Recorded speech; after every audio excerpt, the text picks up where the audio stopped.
नमस्कार, भारत एक्सप्रेस देख रहे हैं आप और मैं हूं आप सबके साथ अनूप। बात पीओके की। पीओके में लोगों की आवाज को दबाने की कोशिश मुनीर की फौज पर भारी पड़ रही है। दर्जनों मांग को लेकर सड़कों पर उतरे प्रदर्शनकारी न सिर्फ पाकिस्तान फौज के खिलाफ मजबूती से डटे हैं बल्कि उसकी इज्जत भी उतार रहे हैं। पाकिस्तानी फौज की पीओके में उड़ रही खिल्ली पर पेश है हमारी खास रिपोर्ट।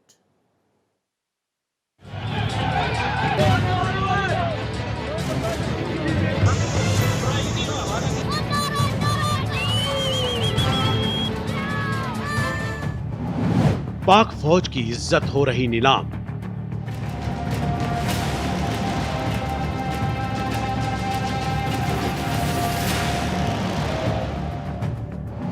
₹10 में बेची जा रही वर्दी हेलमेट।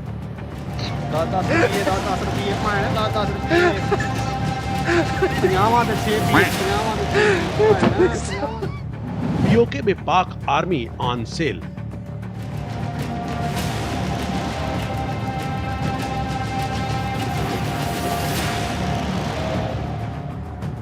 मुनीर की उड़ रही खिल्ली।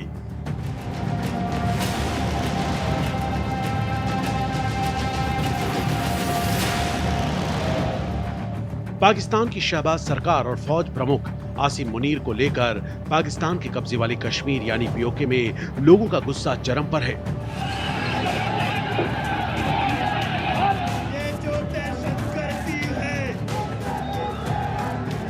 पाकिस्तान के कब्जे वाले कश्मीर पीओके में हालात खराब है। हिंसक झड़पें जारी हैं। मुनीर की सेना प्रदर्शनकारियों पर गोलियां बरसा रही है, लेकिन वे रुकने के लिए तैयार नहीं है। पीओके के लोग मुनीर सेना की दमनकारी नीति से तो लोहा ले ही रहे हैं, साथ ही उनकी इज्जत भी उतार रहे हैं।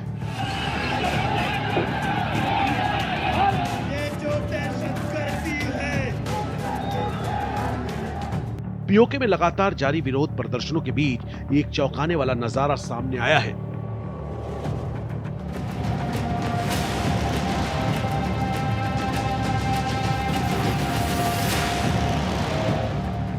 प्रदर्शनकारी पाकिस्तानी सुरक्षा बलों का मजाक उड़ाते हुए उनकी वर्दी, हेलमेट और ढालों को केवल ₹10 में बिक्री पर रख रहे हैं।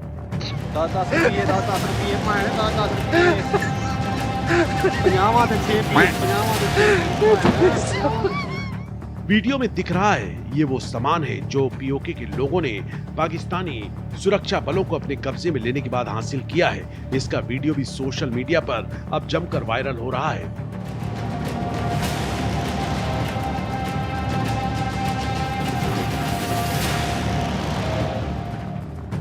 साफ है कि पीओके की जनता अब न सिर्फ पाकिस्तानी सरकार और सेना के खिलाफ खड़ी है बल्कि उनका मजाक उड़ाने से भी पीछे नहीं हट रही है। गौरतलब है कि हाल ही में पाकिस्तानी सेना प्रमुख आसिम मुनीर की अमेरिकी यात्रा पर भी उन्हें सांसद एमल वली खान ने सेल्समैन कहकर तंज कसा था। ऐसे वक्त पर पीओके से आया वीडियो पाकिस्तानी सेना के लिए बड़ी शर्मिंदगी साबित हो रहा है।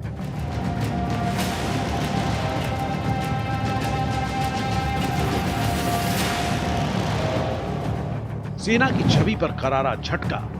पीओके में मुनीर की दमनकारी नीति के चलते लगातार विरोध प्रदर्शन हो रहे हैं। पाकिस्तान सरकार द्वारा 38 प्रमुख मांगों को पूरा न करने पर शुरू हुआ ये विरोध प्रदर्शन सेना की ज्यादतियों के खिलाफ एक व्यापक आंदोलन में बदल गया। विरोध प्रदर्शन अब पाकिस्तानी सरकार और सेना के लिए सिरदर्द बन गया है। सुरक्षा बलों की फायरिंग और बर्बर कार्रवाई में कई लोग अब तक मारे जा चुके हैं और सैकड़ों घायल हुए हैं। जनता का गुस्सा इस हद तक बढ़ चुका है कि अब वो सुरक्षा बलों का खुलेआम मजाक उड़ाने से भी नहीं हिचक रही है। प्रदर्शनकारियों के मुताबिक सुरक्षा बल अब जनता के लिए ढाल नहीं बल्कि जुल्म का हथियार बन चुके हैं। इसी का प्रतीकात्मक विरोध जताने के लिए उनकी वर्दी और सुरक्षात्मक सामानों को बेचा जा रहा है। पाकिस्तानी फौज की वर्दी और दूसरे सामानों को कौड़ियों के भाव में बिकने वाला वीडियो पाकिस्तानी फौज के लिए बड़ा झटका है। ये फौज की साख पर गहरा वार है और इसके असर पूरे पाकिस्तान में देखने को मिल सकते हैं।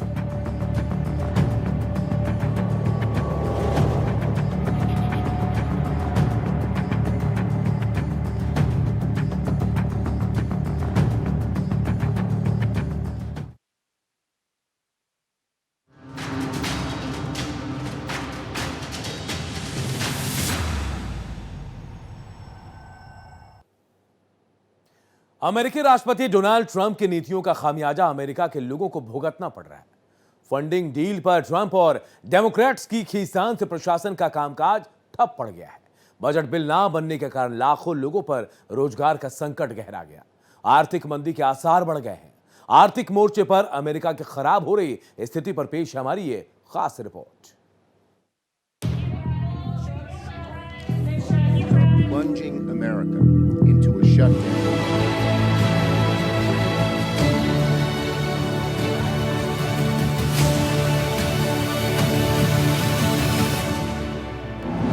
ट्रंप की नीतियों से अमेरिका की लगी लंका।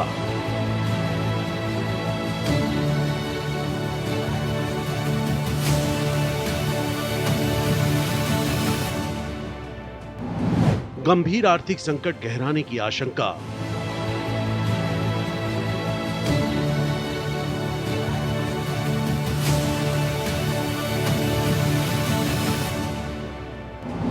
बजट बिल न बनने के कारण शटडाउन।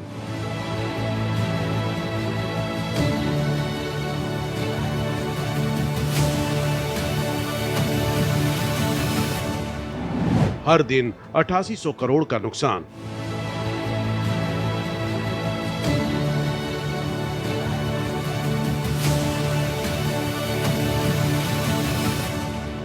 शटडाउन से भारी संकट।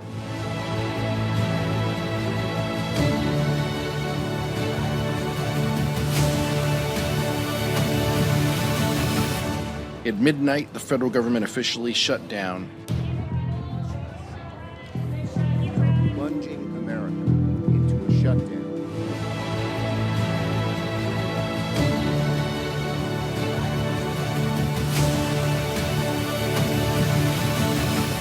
अमेरिकी राष्ट्रपति डोनाल्ड ट्रंप ने दुनिया भर में भारी टैरिफ लगाकर अमेरिका को मालामाल बनाने की जो नीति अपनाई थी वो अब उस पर ही भारी पड़ रही है। टैरिफ नीति के कारण शटडाउन से गुजर रहे अमेरिका को हर दिन अरबों डॉलर का नुकसान हो रहा है।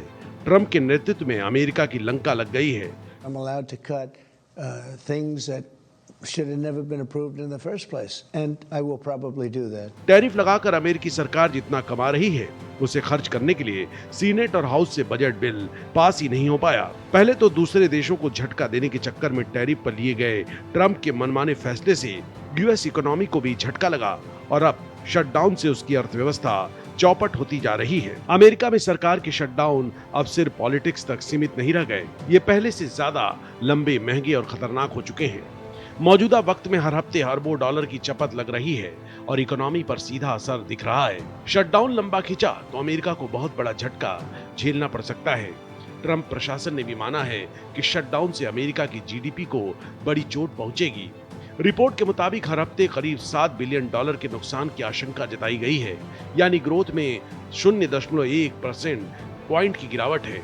वहीं व्हाइट हाउस के अर्थशास्त्रियों के मुताबिक ये नुकसान असल में $15 अरब प्रति हफ्ते तक हो सकता है। अमेरिका में शटडाउन लागू होने से सरकारी कामकाज पूरी तरह से ठप हो गया है। At midnight, the federal government officially shut down, plunging America into a shutdown.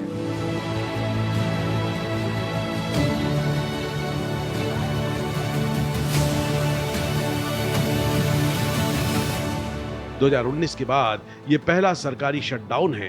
2019 का शटडाउन सबसे लंबा यानी 35 दिन तक लागू था। 5 हफ्ते तक चले शटडाउन ने अमेरिका को कम से कम $11 बिलियन का नुकसान पहुंचाया था, जिसमें $3 बिलियन का स्थायी नुकसान शामिल था। 4 लाख के करीब सरकारी कर्मचारियों को छुट्टी पर भेज दिया गया, जबकि 4.25 लाख कर्मियों को बिना वेतन के काम करना पड़ा था। अमेरिका में सरकारी शटडाउन से कर्मचारियों पर बड़ा संकट है। लाखों कर्मचारियों को बिना वेतन काम करना पड़ सकता है। नौकरी जाने का भी डर बना हुआ है।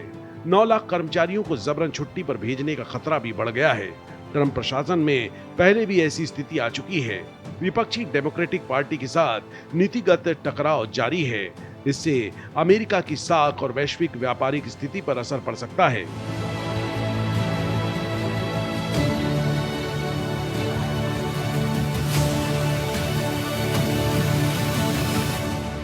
लक्ष्य को हासिल करना मुश्किल।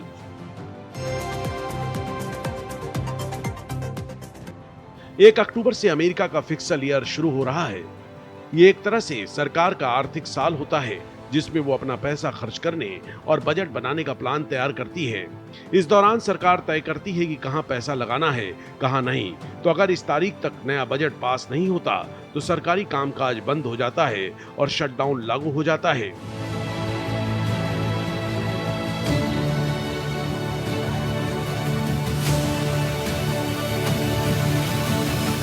अमेरिका में सरकार का शटडाउन शुरू हो गया क्योंकि संसद बजट बिल पारित नहीं कर सकी। फंडिंग बिल को 55-45 वोट से पास नहीं किया जा सका। इस बार विवाद का मुद्दा रिपब्लिकनों की ओर से पेश किए गए बिग ब्यूटीफुल बिल में मेडिकेड कटौती है।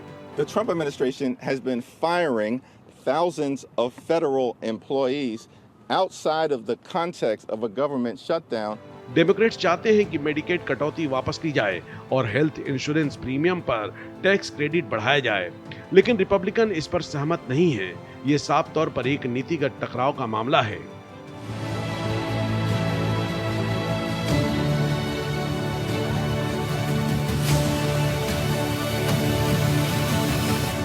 इसमें न तो ट्रंप पीछे हटने को तैयार हैं और न ही डेमोक्रेटिक पार्टी नरम रुख अपनाने के लिए तैयार है। शटडाउन के फिलहाल खत्म होने के दूर दूर तक आसार नजर नहीं आ रहे हैं। अमेरिकी सरकार ने चालू वित्त वर्ष के पहले 11 महीनों में, जो सितंबर में समाप्त हुआ है, 165 बिलियन डॉलर का सीमा शुल्क इकट्ठा किया, जो पिछले वित्त वर्ष की इसी अवधि में इकट्ठा किए गए 70 बिलियन डॉलर से दोगुना से भी ज्यादा है।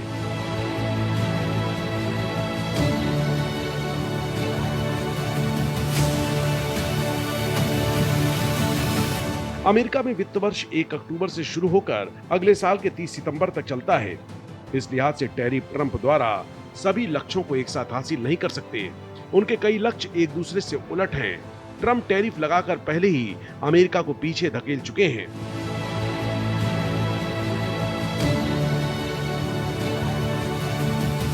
टैरिफ के बाद ट्रंप ने H-1B वीजा के लिए 1 साल की फीस $1 लाख कर दी है। इससे अमेरिका में मौजूदा कंपनियों को दूसरे देशों से कर्मचारियों को बुलाकर उनसे काम करना और महंगा हो गया। टैरिफ जो अमेरिकी मैन्युफैक्चरिंग को बढ़ाने वाले हैं, अमेरिकी निर्माताओं की सप्लाई चेन को बाधित करके और उनके कच्चे माल की लागत बढ़ाकर उनके लिए मुश्किल साबित हो रहे हैं। यहाँ एक बात साफ है कि शटडाउन जितना लंबा चलेगा, उसका असर अमेरिका की इकोनॉमी पर उतना ही ज्यादा पड़ेगा। इससे पहले भी अमेरिका में शटडाउन हुआ है, लेकिन उस दौरान हुए नुकसान की भरपाई अमेरिका ने कुछ ही महीनों में आसानी से कर ली थी। लेकिन इस बार तस्वीर अलग है। ट्रंप पहले से ही बहुत से सरकारी कर्मचारियों को नौकरी से निकालने की धमकी दे चुके हैं। अब ऐसे में इस शटडाउन में इसका असर देखने को मिल सकता है।